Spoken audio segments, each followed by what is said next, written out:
శ్రీ గురుభ్యో నమః. శ్రీ మహాగణాధిపతే నమః. శ్రీ మాత్రే నమః. Welcome to Meeravani YouTube channel. మీ డాక్టర్ సుందరి ప్రేక్ష.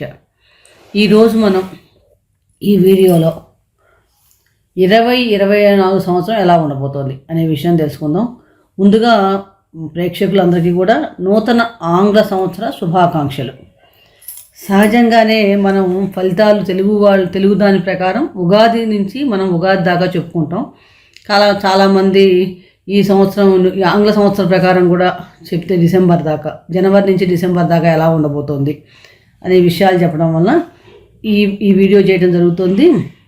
అంటే కొత్త సంవత్సరం వస్తోందంటేనే అందరూ ఎదురు చూసేది గత సంవత్సరం కంటే ఈ సంవత్సరం ఎలా ఉండబోతోంది, ఆర్థికంగా చాలా బాగుంటుందా, ప్రమోషన్స్ వస్తాయా, వృత్తిపరంగా ఆరోగ్యం ఎలా ఉంటుంది, వివాహ యోగాలు, అవివాహితులు ఎవరైనా ఉంటే వారికి వివాహ యోగాలు కలిసి వస్తాయా అని ఎదురు చూస్తుంటారు. అలాగే విద్యార్థులు విదేశాల్లో చదువుకునే వాళ్ళకి విదేశీ యోగాలు అనుకూలిస్తున్నాయా, ఇలా అన్ని విషయాలు భవిష్యత్తు ఎలా ఉండబోతుంది ఒక ఆతృత ఉత్సాహం కూడా ఉంటుంది. ప్రతి వాళ్ళకి తెలుసుకోవాలి ఎలా ఉండబోతుంది, మనం ఎలా ప్లాన్ చేసుకుంటే కనుక ఈ సంవత్సరం అంతా మనం సక్సెస్ఫుల్గా మనం వెళ్ళగలుగుతాం అనే విషయాలు కూడా తెలుస్తుంటాయి.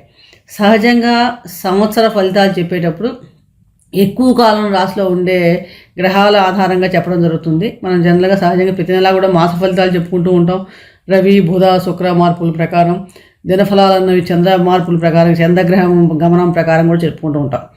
ఈ సంవత్సర ఫలితాలు మటుకు ఎక్కువ కాలం రాశిలో ఉండే గురువు, రాహువు, కేతువు, శని వీటి సంచారం ఎలా ఉండబోతోంది, ఈ సంచార ప్రకారం ద్వాదశ రాశుల వారికి ఈ 2024 సంవత్సరంలో ఎటువంటి ఫలితాలు ఇస్తున్నారు అనే విషయాలు మనం ఈ వీడియోలో తెలుసుకునే ప్రయత్నం చేద్దాం. ముఖ్యంగా గోచార గ్రహాలు ఏ రాశుల్లో సంచరిస్తున్నాయో చూస్తే కనుక మేషరాశిలో గురువు ఏప్రిల్ 30 దాకా సంచారం చేస్తాడు. మే 1వ తారీఖు నుంచి రాశి మారి వృషభ రాశిలో సంచారం చేస్తాడు. కన్యలో కేతు సంవత్సరం అంతా సంచారం, కుంభంలో శని కూడా సంవత్సరం అంతా సంచారం చేస్తాడు, మీనంలో రాహువు. అలాగే మే, జూన్, జూలై నెలలో శని కొంచెం వక్రిస్తాడు మధ్యలో. సహజంగా సంవత్సరం అంతా కూడా శతభిష నక్షత్రంలోనే శని సంచారం కూడా ఉంటుంది. సంవత్సర ప్రారంభంలో రవి, కుజులు, బుధుడు ధనుసు రాశిలో సంచారం చేస్తున్నారు. ప్రతి నెల కూడా రవి రాశి మారుతూ ఉంటాడు. దాని ప్రకారం మనం మాస ఫలితాలు చెప్పుకుంటూ ఉంటాం. అంటే ఈ ముఖ్యమైన ఈ గ్రహ సంచార ప్రకారం ఏ రాశి వారికి ఎటువంటి ఫలితాలు ఉండబోతున్నాయి అనే విషయాలు మనం తెలుసుకుంటున్నాం. ఈ ఫలితాలు జనవరి 1, 2024 నుండి 31 డిసెంబర్ 2024 వరకు మాత్రమే వర్తిస్తాయి. సంవత్సరం ఉగాది ఫలితాలు నూతన సంవత్సరంవి, క్రోధినామ సంవత్సరంవి మనం ఉగాది తర్వాత కూడా మనం చెప్పుకుందాం. కర్కాటక రాశి. కర్కాటక రాశి వారికి 2024 సంవత్సరంలో ఎటువంటి ఫలితాలు ఉండబోతాయని గమనిస్తే కనుక అసలు కర్కాటక రాశి వారంటేనే పునర్వసు 4వ పాదం, పుష్యమి నక్షత్రం 4 పాదాలు, ఆశ్లేష నక్షత్రం 4 పాదాల్లో పుట్టిన వారి కర్కాటక రాశి అవుతుంది. అలాగే ఎవరి పేరులో అయినా మొదటి అక్షరం హీ, హూ, హే, నో, టా, డే, డూ, డే, డో ఉంటుందో వారిది కూడా కర్కాటక రాశి అవుతుంది. ఈ 2024 సంవత్సరం గోచార గ్రహస్థితి గమనిస్తే కనుక కర్కాటక రాశి వారికి వృత్తి ఉద్యోగాల్లో ఒత్తిడి ఉన్నప్పటికీ కూడా చాలా మటుకు అనుకూలతలే గోచరిస్తున్నాయి. ప్రేమ వ్యవహారాలు కూడా అనుకూలంగా ఉందనే చెప్పవచ్చు. ఈ సంవత్సరంలో వీరికి చాలా కొత్త అవకాశాలు వచ్చే అవకాశాలు ఎక్కువ కనిపిస్తున్నాయి. ఆర్థికంగా కూడా చాలా బాగుంటుంది.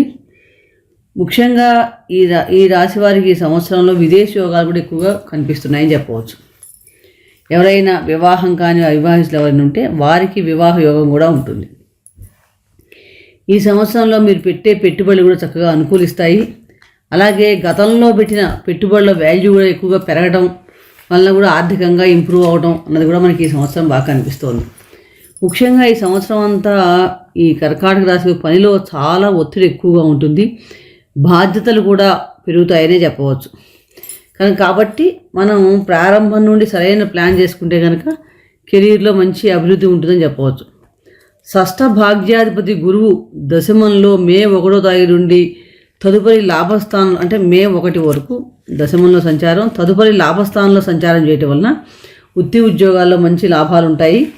అలాగే సప్తమ అష్టమాధిపతి శని సంవత్సరం అంతా కూడా అష్టమంలో సంచారం వలన కొంచెం వైవాహిక జీవితంలో ఇబ్బందులు ఉన్నప్పటికీ కూడా కొంచెం సహనంగా వ్యవహరించడం వలన సమస్యల్ని అధిగమించగలుగుతారు.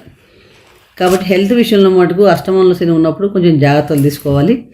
భాగ్యస్థానంలో రాహు సంచారం వలన ముఖ్యంగా ఏంటంటే డెసిషన్స్ తీసుకునేటప్పుడు చాలా కన్ఫ్యూజింగ్ స్టేజ్ ఏర్పడుతూ ఉంటుంది. అంటే ఏ పని చేసేయాలన్నా కూడా ఇది చేయాలా అది చేయాలా ఒక సందిగ్ధ అవస్థ ఎక్కువగా ఉంటుంది. అలాగే స్టాక్ మార్కెట్లో ఇన్వెస్ట్మెంట్ చేసేటప్పుడు కూడా లాభాలు వస్తాయి, కానీ కన్ఫ్యూజింగ్ స్టేజ్ ఉంటుంది కాబట్టి జాగ్రత్తగా ఆలోచించి మనం పెట్టుబడులు పెట్టాలి. జూలై తర్వాత ట్రేడింగ్లో మంచిగా కలిసి వస్తుందని చెప్పవచ్చు. అలాగే ఎవరైనా విదేశీ సంబంధమైన బిజినెస్ చేసేవాళ్ళు అంటే ఓవర్సీస్ బిజినెస్ చేసేవాళ్ళకు కూడా చాలా మటుకు కలిసి వస్తుంది సంవత్సర ప్రారంభంలో పంచమంలో గురు శుక్ర సంచారం వలన ప్రేమ వ్యవహారాలకి ఆర్థిక వ్యవహారాలకి చక్కగా ప్రారంభం చాలా బాగుంది. ఆరోగ్య విషయంలో ముఖ్యంగా వీళ్ళకి ఏంటంటే శని భగవానుడు అష్టమంలో సంచారం చేయడం, రాహు నక్షత్రంలో సంచారం చేయడం వలన ఈ సంవత్సరం అంతా ఆరోగ్యం గతం కంటే బాగున్నప్పటికీ కూడా చాలా మటుకు జాగ్రత్తలు తీసుకోవాలి. అంటే ఒత్తిడి టెన్షన్స్ వలన సరైన సమయానికి ఆహారం తీసుకోవడం వచ్చే సమస్యలు ఎక్కువగా ఉంటాయి. సంవత్సర ప్రారంభం విద్యార్థులకి చాలా అనుకూలంగా ఉంది. మే, ఆగస్టు, నవంబర్, డిసెంబర్ నెలలో వీళ్ళకి కొత్త అవకాశాలు రావడం కూడా కనిపిస్తుంది. కాబట్టి కొంచెం విద్యార్థులు మొదటి నుంచి కూడా కొంచెం శ్రద్ధ పెడితే కనుక పోటీ పరీక్షల్లో విజయ అవకాశాలు మెరుగుపడతాయి. అలాగే ఉన్నత విద్య కోసం విదేశాలకు వెళ్ళే అవకాశాలు కూడా కలిసి వస్తాయని చెప్పవచ్చు. అంటే అధిక శ్రమ చేయాలైతే శ్రమకు తగ్గ ఫలితం బాగా ఉంటుందని చెప్పవచ్చు. ఎవరైనా వృత్తి ఉద్యోగాల్లో ఉన్నవారికి ద్వితీయార్థంలో మంచిగా పదోన్నతులు రావడానికి, వారి కృషికి తగిన గుర్తింపు రావడానికి కూడా చక్కగా అవకాశాలు ఎక్కువగా కనిపిస్తున్నాయి. ఏప్రిల్ చివరి నుండి జూలై లోపల ఎవరైనా ఉద్యోగం మారాలనుకుంటే కనుక వారికి చాలా మటుకు అనుకూలంగా ఉంది ఈ సమయం. కుటుంబ పరంగా చూసినప్పుడు కుటుంబ పరంగా బాగున్నప్పటికీ కూడా అష్టమంలో శని, భాగ్యంలో రాహు సంచారం వలన ఒక తండ్రి యొక్క ఆరోగ్య విషయంలో కూడా కొంచెం జాగ్రత్తలు తీసుకోవాలి. ముఖ్యంగా ఏప్రిల్ నుంచి జూలై లోపల చాలా జాగ్రత్తగా ఉండాలి. ఈ వ్యాపారస్తులు ఎవరైనా సరే వ్యాపారంలో పెట్టుబడులు పెట్టేటప్పుడు చాలా మటుకు ఆలోచించి పెట్టుబడులు పెట్టండి.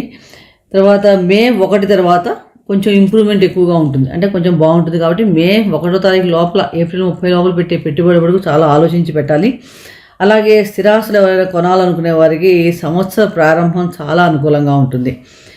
కొత్త వాహనాలు లాంటివి ఎవరైనా కొనాలనుకునేవారు ముఖ్యంగా జనవరి 18 నుంచి మార్చి 7 లోపల కొనకుండా ఉంటేనే మంచిది. ఆగస్టు, నవంబరు, డిసెంబర్ నెలలో చేసే స్థిరాస్తి వ్యవహారం వల్ల మంచి లాభాలు పొందుతారని కూడా చెప్పవచ్చు. అంటే ఈ సమయంలో మనం ఆస్తులు కొనాలనుకున్నప్పుడు ఏమన్నా కొంటే కనుక దానివల్ల మనకి ఫ్యూచర్లో లాభం రావడం కానీ, చక్కగా ఆ రేట్లు పెరగడం, ఆ స్థలం రేట్లు కానీ ఇంటి రేట్లు కానీ పెరగడం కానీ జరిగే అవకాశాలు ఉన్నాయి. కాబట్టి ఎవరైనా స్థిరాస్తికి సంబంధించిన ఆస్తులు కొనాలనుకునేవారు ఆగస్టు నెల, నవంబర్, డిసెంబర్ నెలలో ప్లాన్ చేసుకుంటే కనుక చాలా మటుకు మనకి మంచి లాభాలు కలుగుతాయి. అంటే మొత్తం మీద చూసినప్పుడు మనకి కర్కాటక రాశి వారికి మే తర్వాత చాలా మటుకు ఆర్థికంగా బాగుంది, ఉద్యోగ విషయాల్లో బాగుంది, ఉన్నతి గోచరిస్తుంది. అలాగే శ్రమ చేస్తే విదేశాలకు వెళ్ళే ఉన్నత విద్యా అవకాశాలు కూడా చక్కగా కనిపిస్తున్నాయి.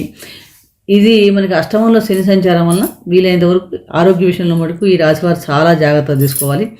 అలాగే ఈ చెప్పిన ఫలితాలు మనము సహజంగా మన గోచార ప్రకారం చెప్పినవి మన వ్యక్తిగత జాతకాన్ని కూడా గమనిస్తే ఈ గ్రహాలు ఈ సంవత్సరకాలం శని భగవాన్ ఏ రాశిలో సంచారం చేస్తున్నాడు, అలాగే రాహు ఎక్కడ ఉన్నాడు, కేతువు ఎక్కడ ఉన్నాడు, శని గురువు ఎక్కడ సంచారం ఉన్నాడు మన జన్మజాతకంలో గమనించి వాటి మీద ఇప్పుడు జరిగే దశాభుక్తులు ఏంటి అవి కూడా చెక్ చేసుకొని ఈ గోచార ఫలితాలు మనం లింక్ చేసుకుంటే కనుక దాన్ని బట్టి మనకు ఖచ్చితమైన ఫలితాలు దొరుకుతాయి.